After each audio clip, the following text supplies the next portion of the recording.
कहा जाता है हर इंसान के साथ एक साया होता है, मगर कुछ लोगों के साथ ऐसा साया होता है जो सिर्फ किस्मत वालों को मिलता है। बाबा, वो बूढ़ा चरवाहा जो हर रोज अकेले जंगल में जाता है, लोग कहते हैं उसके साथ एक शेर चलता है। बाबा फैरूज ये सब बातें सुन लेता है और आकर गांव वालों के साथ बैठ जाते हैं। बेटा, मैं जब भी अकेला होता हूँ, एक साया मेरे साथ होता है, पर वो साया नजर नहीं आता, लेकिन महसूस होता है। बाबा कहते थे शेर उनका मुहाफिज है, लेकिन शेर की मौजूदगी कोई नहीं देखता था, बस उसकी धाड़ सुनाई देती थी। यार, ये बाबा पागल हो गया है। शेर साथ होता तो अब तक खाना जाता। कहीं ये वाकई में कुछ जानता हूं। मैं कल इनके पीछे जाऊंगा।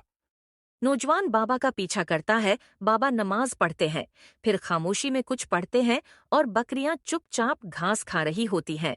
ये तो अकेले ही लग रहे हैं, लेकिन ये खामोशी कैसी? कोई आवाज नहीं, जैसे जंगल भी खामोश है। ये क्या था? यहाँ तो कोई शेर था। रात का वक्त बाबा फैरूज रास्ते से वापस आ रहे हैं। दो चोर पीछे आते हैं। बुड्ढे के पास सोना होगा, पैसे होंगे, सब कुछ ले लेंगे। ये तो अकेला है, बचने का कोई चांस नहीं। ये क्या था? शेर भागो! ये कोई आम शेर नहीं था, ये था ईमान का साया। बाबा जी, मुझे भी ऐसा शेर चाहिए जो मुझे बचा सके। बेटा, शेर मांगा नहीं जाता, कमाया जाता है। जब तू सच के रास्ते पर चलेगा, नीयत साफ रखेगा, तो साया खुद तेरे साथ होगा। कुछ वक्त बाद बाबा की मौत हो जाती है। बाबा चले गए, मगर साया नहीं गया। अब वो लड़का जवान हो चुका था, बकरियां चरा रहा था।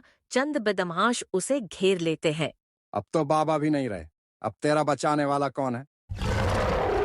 साया फिर जिंदा हो गया था। अब वो लड़के के साथ था।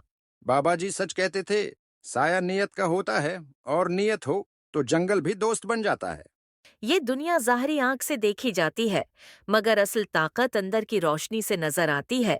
शेर का साया हर उसके साथ है जो सच पर कायम हो। ईमान, सच्चाई और नीयत इंसान को ऐसी ताकत दे देते हैं जो नजर नहीं आती, मगर दुश्मन को दूर रखती है।